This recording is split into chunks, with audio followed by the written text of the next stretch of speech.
IYHA Network is brought to you in part by Top Gun Freight, a step above the rest.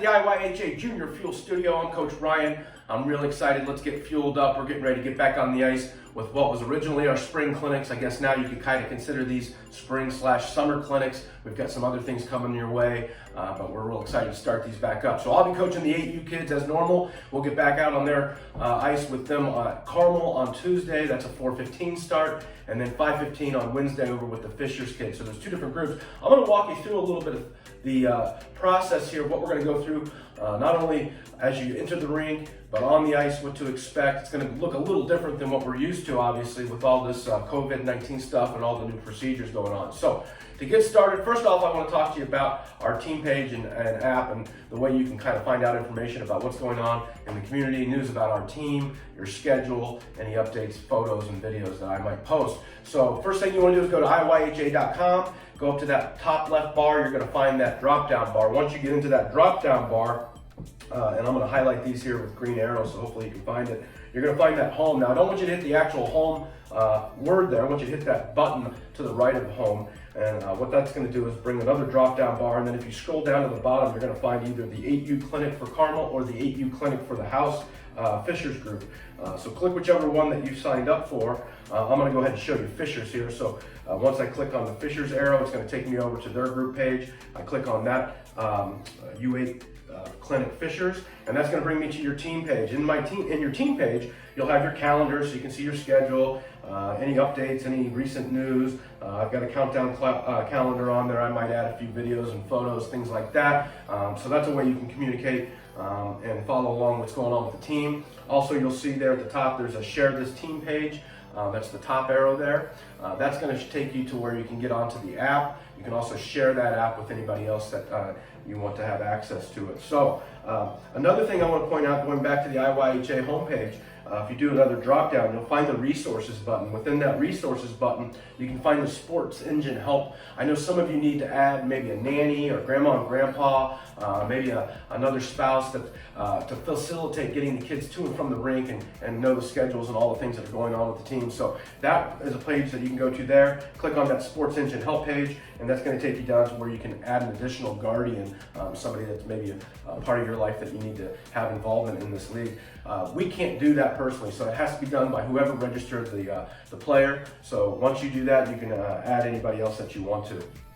And again, in that resources page, you're also going to be able to find out more information about COVID-19. So getting into that, what we want is all players to dress at home. So I know that used to be something you do as a little kid, but now we want everybody. So it's not just the 8U, but everybody else. So for my guys, it's really not going to affect us that much. Hopefully most of you have skate guards. You can get ready at home. If you have to, you can tie your skates in there. But basically we want to limit you to coming into the rink about 10 minutes before our practice time. So you should be pretty much fully geared, ready to get on the ice by the time you walk in the door. Kind of stagger how you walk in. Don't group up. I know it's only a 10-minute window to get in there, but that's all right. We're going to have plenty of activities on the ice, and we're going to start right away when we get out there. So again, stagger your entry when you walk into the buildings, and then also make sure you're not touching anything. We're going to keep the water fountains to a minimal use. We will have some facilities available. We're hoping that parents can limit to just one parent bringing each kid, and we want the parents to spread out. I know it's been a long time since we've all seen each other, but what I want you to do is practice that rule that we do on the ice when we extend our arms out. And I always tell you, if you put your arms all the way full extended and you can touch the person next to you in line, then you're too close. So I want you guys to really pay attention to that. Try to remember that when you're on the ice and also when you're in the lobby or anywhere in the facility. Parents, we are asking that anybody that's not on the ice wear masks. So we appreciate that in advance. Again, so when we get on the ice, what we want to do is stagger our entry. I know that we usually gather all around the door. We're waiting for the Zamboni to get off the ice.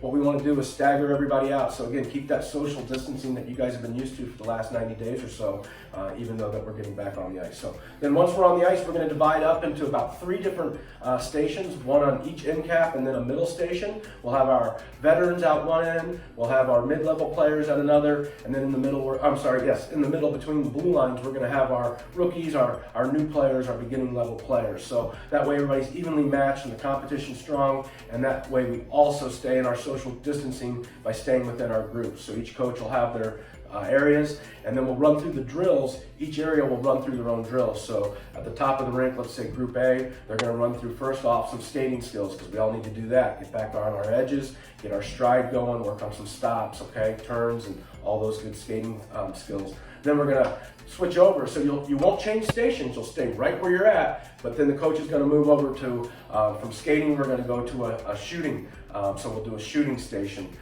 And that's going to do some other things. We'll have some games and some other things in the shooting station. And then towards the latter half of the practice, we'll go into our game station. So again, the kids won't rotate around like you might be used to seeing in some of my practices through the ADM model. We're going to stay in our one section of the ice and work within our own groups. That way we're kind of limiting the contact between a lot of different players and hopefully not cross-contaminating anybody. Again, water bottles need to be filled up before you get there. The water fountains will not be in use. We will have a couple water breaks. We'll take those in different staggered groups. That way we're not all over at the boards together. Again, doing our best to social distance. It's all new to us too. Coaches are going to have to retrain ourselves. We've kind of gotten so comfortable with what we've known and what we've been taught. Now we have to retrain ourselves to learn this new system until we get past this phase. So again, give us a little break. We're doing our best, and we're hopefully going to be able to get through this quickly and show everybody, not only in the Midwest, but hopefully throughout the nation, that hockey teams can get back on the ice and play in a safe and fun environment like we always have. So again, that's basically the end of that. I'm going to reach out to some of the coaches, make sure you guys are completely aware of what's going on. It'll help us divide up the players when we get out there as quick as possible. That way we've got coaches in each station. I should have a microphone on from what I understand, and that might help with not having to blow the whistle. So that should hopefully direct everybody, but I'm going to need all the coaches to really step up, use their loud voice, and make sure that we're maintaining social distancing as best we can when we're on the ice. Again, I don't want to bore you guys too much. I'm just so excited to get back out there, but I wanted to make sure that we were clear on some of those things. If you have any questions and need to get a hold of me, again, call me at 317-797-6398. Again, that's 317-797-6398. I'd be happy to assist in any way I can, and if I don't have the answers, I'll be more than happy to find them for you. So again, let's get ready. Have a good night's sleep. For all you Carmel kids, you'll be out there tomorrow. Fishers kids, I'll see you on Wednesday. Fuel up, and we'll see you at the rink.